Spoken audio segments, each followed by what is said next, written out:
course, this is a Photoshop lesson, so we're going to be using Photoshop a lot as well, folks, okay?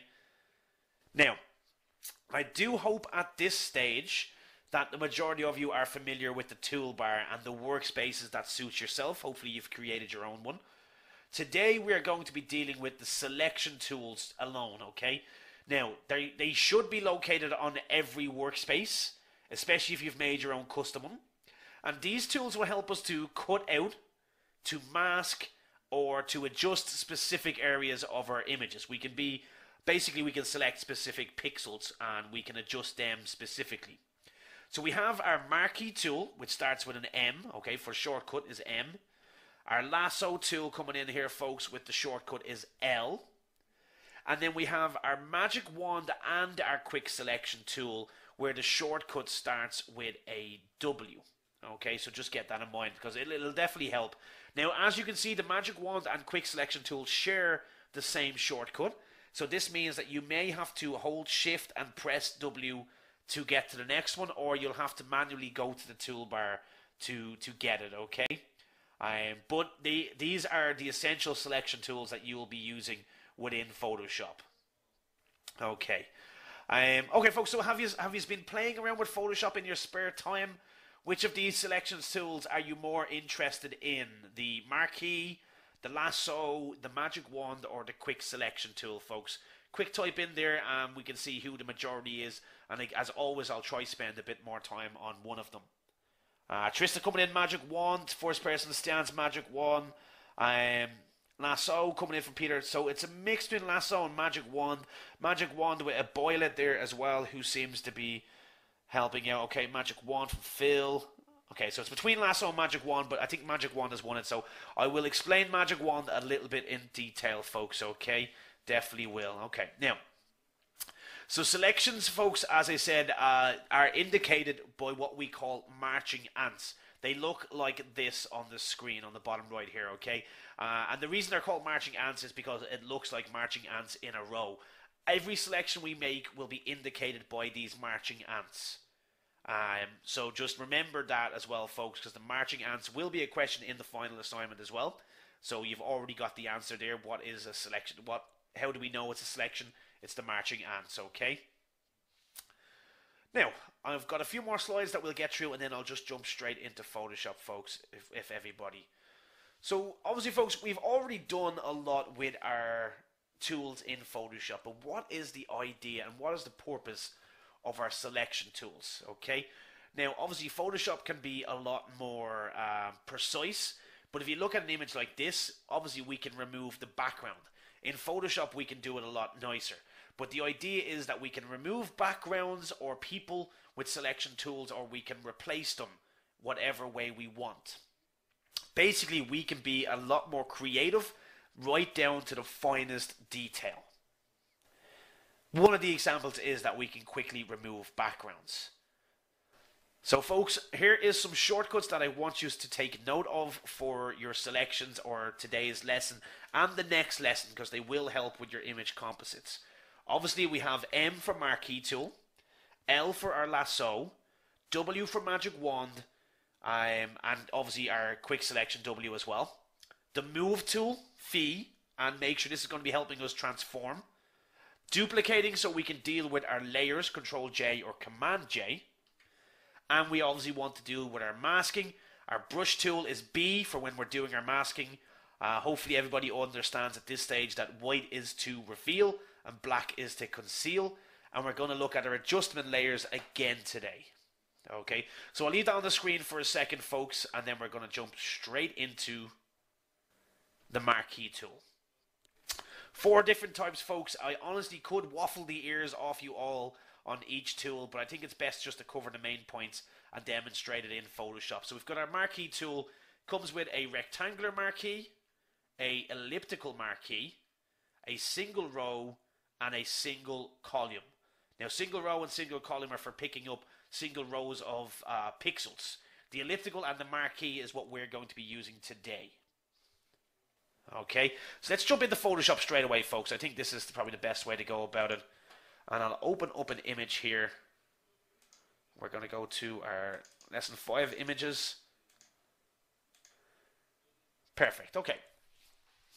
So what we're going to do, folks, is we're going to use our selection tools, okay? So we know that on our toolbar, our selection tools are just the first three generally. Marquee tool, Lasso tool, and our quick selection and magic wand.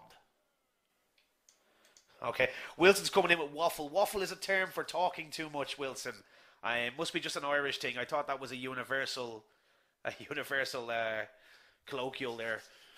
Okay, folks, so you can see that I have my marquee tool. The shortcut is M, and we have the 4 different options here. We're going to stick with rectangular marquee and our elliptical marquee tool. Okay, so we're going to go marquee tool first with our rectangle. And what we're going to do, folks, is very quickly we're going to demonstrate the marching ants. What I can do is I can literally just select this door. And it's just one click with a mouse and then drag to whatever way we want. And I can select this door. Now, the joys of our selections, folks, is we can now be more precise with everything that we do. So if I wanted to move this door, I could use my move tool, okay, which will allow me to move the door to any new spot of the image that I want. Okay, so again, that's just a move tool. We've already dealt with layers, folks. Let me just open another image here very quickly so I can demonstrate the move tool again. Once I have my selection with the move tool, I can move this to an actual whole new brand layer. So rather than moving the full layer itself like we've already been doing, I can move just one part of the image, the selected image, hence why we're using selection tools. Okay, so we come back here, you can still see I still have my selection. So that's our move tool. I can duplicate the layer, folks. So again, as I said, the shortcut Control J or Command J. If I press that, I actually will now have 2 doors. One layer, which I'll drag the layers out here, folks, so we can see them. One layer is our background image, and the other is the selection that I made itself. Then I made that selection, folks, and then I used Control J. So again, if I make a selection here on our background layer, say we'll take this here, and I hit Control J or Command J, we can see that I will actually have this again here. So we can make selections and we can duplicate them. And again, I can move that to another part and another image altogether. So it's a quick way of moving one image from one to another. Just get rid of this here. Okay. Now, our selection tool, folks, our marquee selection tool here. And we are going to select the door again. Just here. What else can I do with it? What else have we covered so far in these lessons? I suppose we were looking at lesson 3, we were looking at adjustments. So I can do it destructively with image and adjustments, or I can add on an adjustment layer. So I've selected the door and only the door. And what I can do is I can add on, say, our hue and saturation adjustment.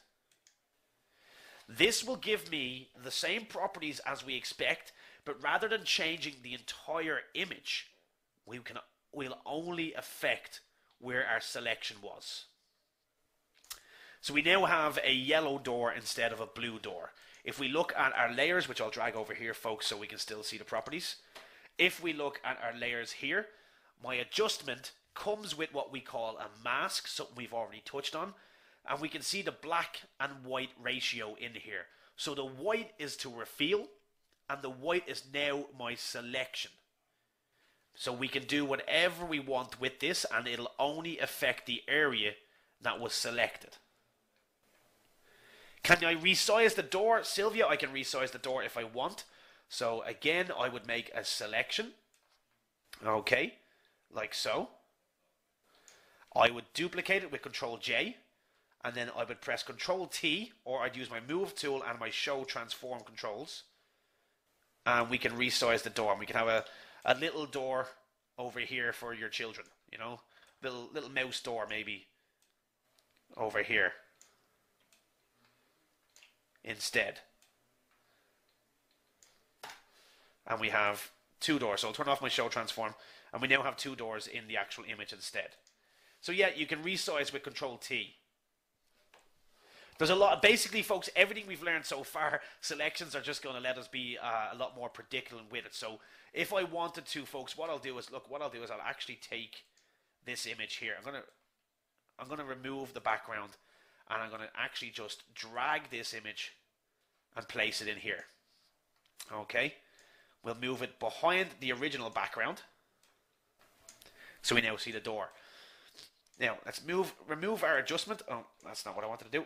I'm going to remove these two. Let's get our selections again, folks. Just our marquee tool, and I'm going to select the door here. Now, we've already seen ourselves do this, folks, but with the adjustment, if we don't want to do the adjustment on its own, if we just want to hide this specific door, I can add on a mask, and the mask will automatically work the way I want it to. It'll remove absolutely everything other than my selection. Okay, so again, that's how we add a mask on. If we do it the opposite way around, okay, so delete that mask. If I take my selection tool and I make this selection just here, I can actually inverse my selection. I'm going to make that selection again so it's a little bit correct. Okay. Now, I've selected the door, so if I add a mask on now, we will hide everything but the selection. What I'm going to do is I'm going to inverse our selection. So if I come up here to select and inverse, okay, so you can see once again, all of our selections come with different opportunities to select everything, deselect, inverse, and all of the other options here. We're going to inverse. Shift Control I, which is Shift Command I if you're on a Macintosh, okay? And I'm going to hit inverse.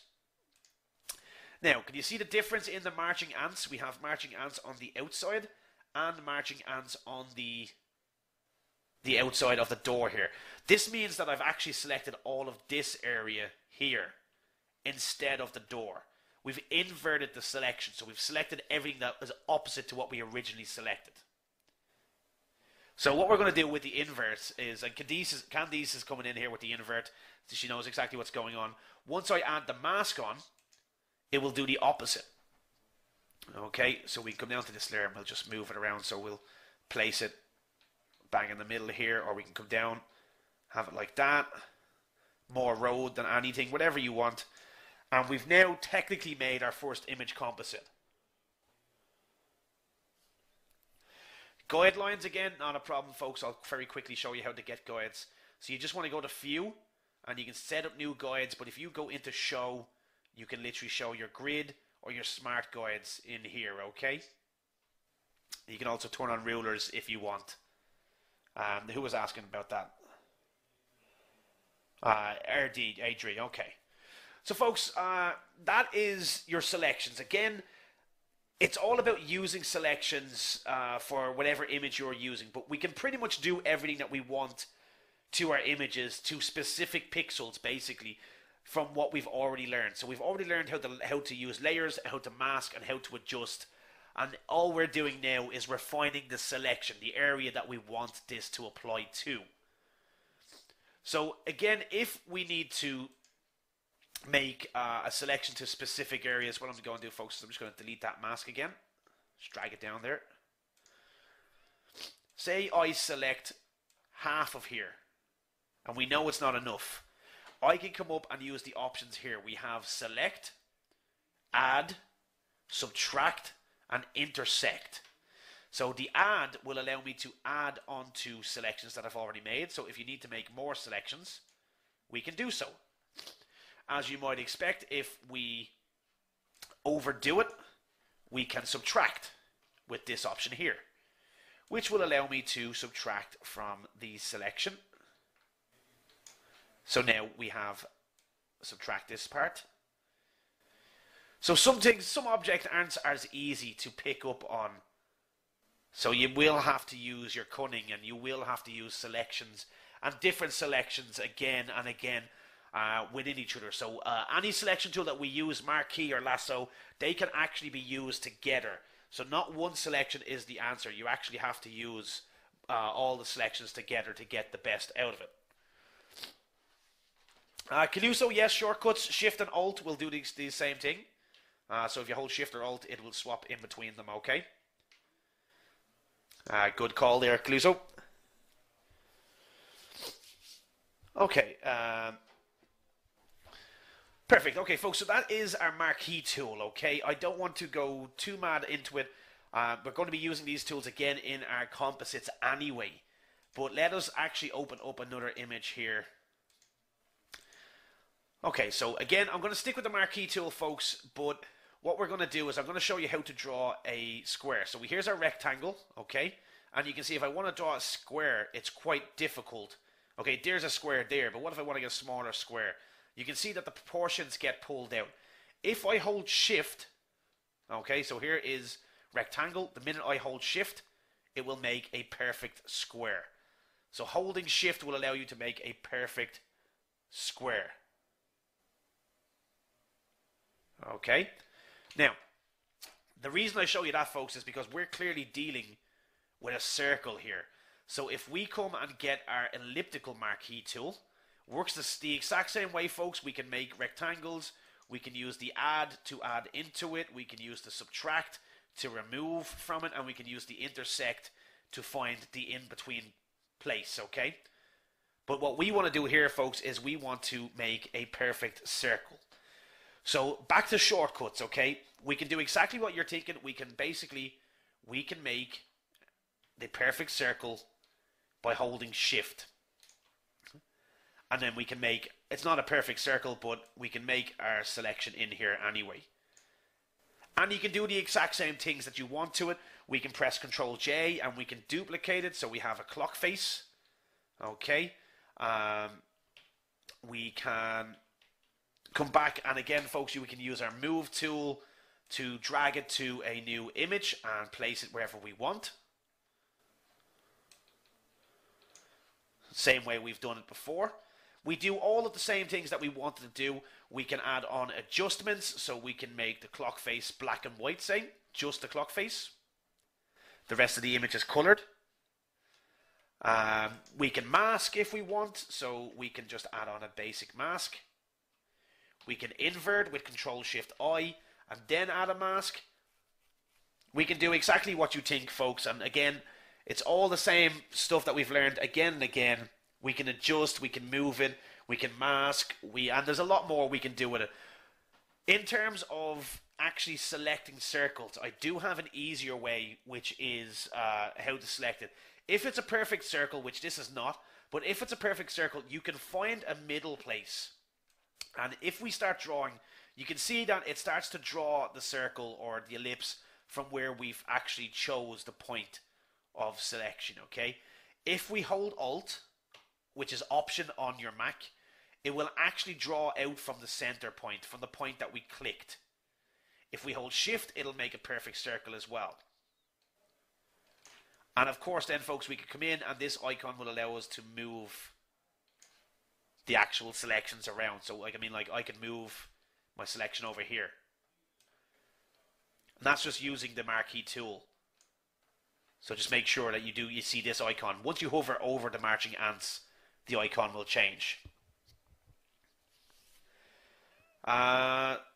Cindy, if you want to resize this on this image here, just press Ctrl T or use your transform controls on your move tool, and we can resize the clock face.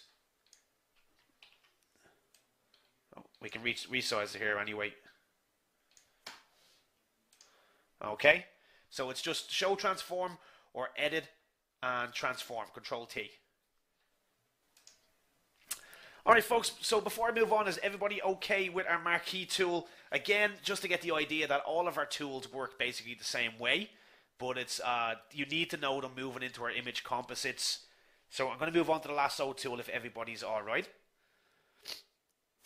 Jordan, the pink line that shows up is my smart guides for letting me know where the centerpiece is of my image. So those pink lines, that's bang center. There's one in the middle here as well. It's just to show you where the bang of the center is. How do you end a selection? Just basically press edit or select and deselect, Control D, or select a different tool, but deselect will do it, Control D. Okay, select and deselect. Alright, now we can move on to our lasso tool, folks. Let me get more images here. So we'll open up, I have 3 more images that we're going to be showing off today. Perfect, okay. So folks, as you can see, we have a building here. And what we're going to do with this building is we're going to use our lasso tool. So our lasso tool comes with 3 different options: lasso, polygonal, and magnetic. They pretty much do the same thing. They're just selection tools, much like our marquee, but they allow us to build more than just shapes, okay? They allow you to be a little bit freer with the shapes that you want to do. So what I'm going to do is I'm going to take our lasso tool, and I'm just going to zoom in very quickly. I'll move this over here so it's not in the way. The lasso tool itself, folks, is for quick selections. It is a very messy selection. It's hard to control, okay? Literally, it is like drawing with a pencil. It is a very, very hard tool to get used to. And it's one that you wouldn't use for accurate selections. Again, it comes with, like the marquee tool, with the plus and the minus and the intersect, so we can add to it. We can subtract from it. Okay, and we can intersect if we want as well, to get whatever shapes you need to do. Shortcut for lasso is L tan May.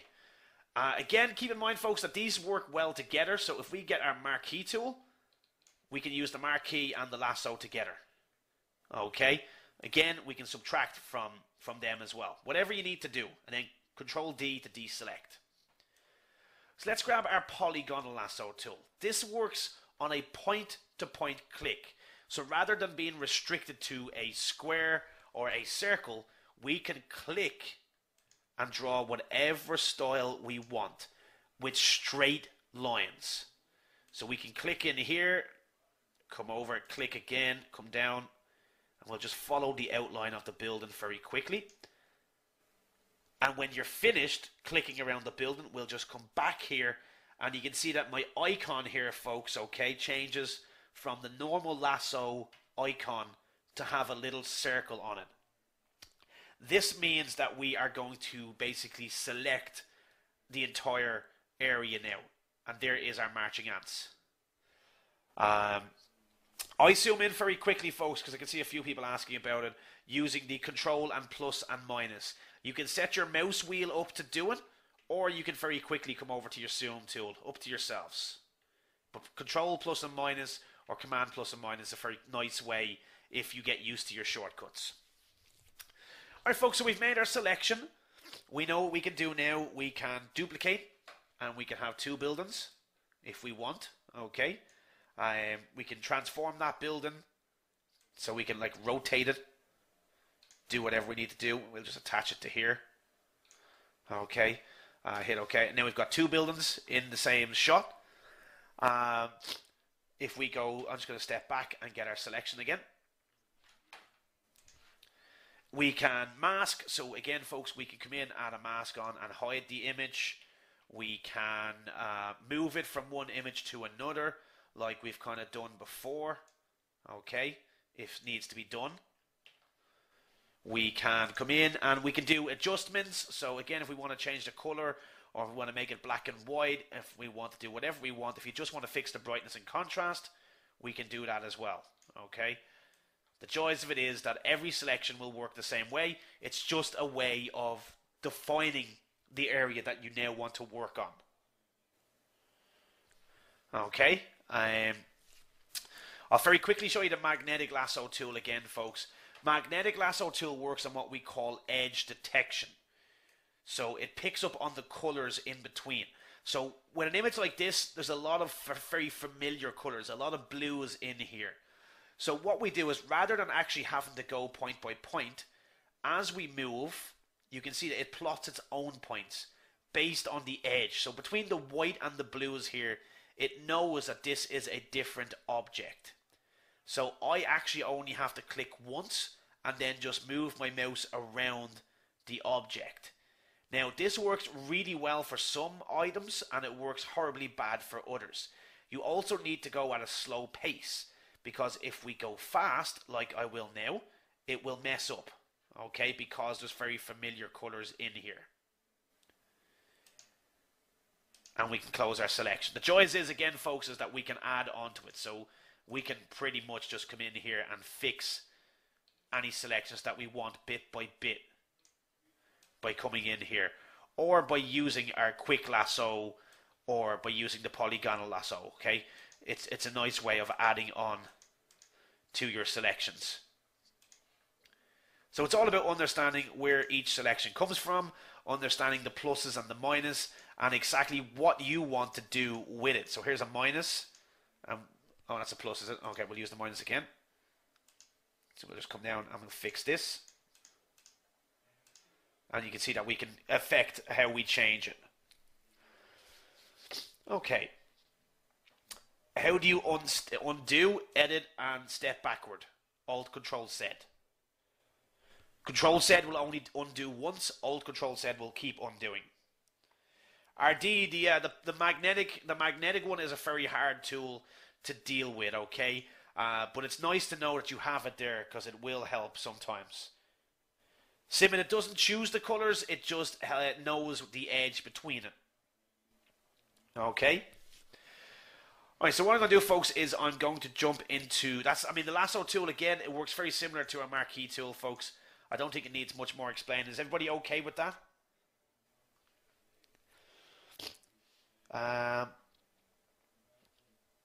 You can select the sky and reverse it if you want to, Mayas.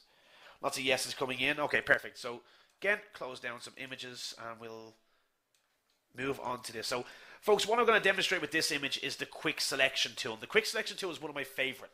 So the quick selection tool will allow you to do exactly what you might think. It will allow us to very quickly select objects in an image. Now, the quick selection tool came into Photoshop in CS2 or CS3, I believe. So if you've got an older version, you might not have it. But it works like the magnetic lasso. Okay, it works on edge detection, meaning that it works on the colors around your images. So we have a white background and a blue bottle. If I want to select just the white background, I would grab my quick selection tool, and eventually it'll get to a point where it will know just to select the white in the image. So can you see how it's very quickly selected? So if I wanted to here, folks, I can mask, and you can see the bottle is gone. Okay, so what we'll do is we'll just delete that mask and go back to our image. So the same, folks, if I start selecting the blue of the bottle here, very quickly, extremely very quickly there, it has picked up on that I only want this bottle. So if I add on an adjustment, I can change the color of the bottle. So now we have a greenish yellow bottle instead. If I come back in here, I can select the bottle. Okay, using the color detection, I can press Ctrl J, and now I have two bottles. I can do the same again. I can come in and I can quick select the bottle, Ctrl J, and now I have three bottles. Like so. And what we'll do is, I suppose we can transform one bottle, make it smaller, and we'll place it here. We'll place it on the opposite side here. Okay, if I take this bottle, I suppose we can make it bigger and give an idea of depth perception, as if we're looking at the bottles from a distance.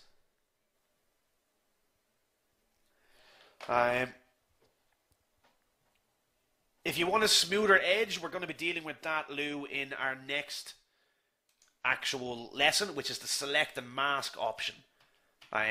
That's with our composites. I'm going to show you how to make the best selections. So the selections as such, there's so much to it that I kind of cover it in two lessons as well. Okay, no problem, Lou. Okay, perfect. So, folks, that's quick selection tool. Again, it works quite well. We can very quickly select this car with it, but it will need a bit of help in there. But again, it works. I mean, if I wanted to, I can open up, say, this image. And you've seen this image before, folks, but what I would normally do here to remove this sky is I would quick select the sky. Okay, so I quick select the sky, come in here, and then I would inverse, select, inverse, and then I would mask, and then that is gone. That image is removed. So I mean, again, then what I can do is I can bring in this image, unlock the layer, grab our move tool, drag and drop, and then just move the layer below. And we've now got a completely different sky and a completely different image than what we had originally. Now, okay, so folks, I'm going to talk about our Magic Wand tool very quickly here as well. Because the Magic Wand, again, it's a tool that's been in Photoshop for a long time. And you can see it comes with the plus and the minus and everything like that as well. But it works differently, okay? It works on selecting just colors itself. So I'm actually going to open up, I'm going to open up a new document instead. I think that will help. Okay, so I'm going to open up a new document here, A4, and create. With this selection tool, I'm just going to make we'll make a black square here. We'll make a black square here. Sure, we may as well make some elliptical marquees. Okay, and I'll fill that black as well. Make another circle down here, and I'll make that red. And I'm just using the paint bucket tool, folks, to fill this in. Okay, that's all I'm doing. Oh, I'm on the wrong tool. Paint bucket tool. Okay, now let's grab our Magic Wand tool. And what the Magic Wand tool does, folks, is it allows us to select individual colors in our image. So usually I would just demonstrate it on the picture of this car, but I'm going to demonstrate it here for you because I know everyone's interested in it. So if I select white, it will select everything in the image that's white. Okay, Control D, deselect. If I select black, it will select everything in the image that's black. If I select the red, it will select everything in the image that's red. So hopefully you get the idea that the Magic Wand tool selects just specific colors and shades of that color. But it's like, basically it's for picking out specific shades in a color. Okay? Now, what we have here, folks, is also an option called contiguous. What this will do is it'll work like our edge detection. So if I actually choose this black square here, rather than selecting all of the black images like it normally would, it will only select out until it hits a new color. Again, I can just select till it hits the new color. Rather than with it off, it will select all black in the image. Okay? And the joys of contiguous is it allows us to decide how much or what colors in the image we want to actually work with. Does everybody kind of understand that, folks? I'm going to explain the tolerance in a second, Natalie. Do not worry about that. Okay, got it. Perfect. Brilliant. Thank you, Debbie. Okay, so I'll explain tolerance just now, folks, because again, what I can do is I can turn off contiguous here and I can select the white. And it'll select everything in the image. That's that shade of white. So I'll turn on contiguous and I'll select the white background, and you can see it works with the edge detection here around the car. Now, the idea of tolerance, folks, if I select, say, a shade of grey here, okay, I'll zoom in. What's doing is it's picking up on the difference in between those greys. So if I change the tolerance here to, say, 50, and I choose this car, okay, you can see that it's picking up on a lot more shades. So the higher the tolerance, so say we go 100, we go 100, you can see it's picking up on a lot more of the shades from the original color that I selected to the darker shades to the lighter shades. It picks up on a lot more of them. Okay? If I put my tolerance at 1, which is the lowest it'll go, you can see that it's only picking up on that tone of grey there. No shades left, no tones or highlights or shades to the side of it. So by default, it will be generally 25, and this will allow you to kind of select a decent area. But tolerance is used for picking up on the variations of that colour in between. Exactly, D. Yeah, D has got that. Thank you very much, D. Yeah, tolerance picks up on the shades and tones. Exactly. Now, if I wanted to select this car, folks, I would generally just select the white, because there's more white in this image than there is anything. I would make sure contiguous is turned on. So if I come in, I can see that it messes up around here. So I'll deselect, I'll change my tolerance to about 10, and I'll select again. Okay, if this, make sure your contiguous is turned on as well. If I go 1 and I choose the white, it should work quite nice because it'll pick up bang on where the actual image stops. Okay, but this will give us something called the halo effect, which I'll talk about in the next lesson. Again, with our pluses and our minuses, folks, we can come in here with this plus, and I can choose the areas in between that we don't want. You can change the tolerance in between if needs to be. Okay, and we can kind of make sure that we select specific areas better. Now, the problem here, folks, is that if I mask this now, I'm actually selecting everything but the car. So we'll hide the car, and that's not what we want to do. So once you're finished with your selection, you will have to inverse the selection. Shift Control I.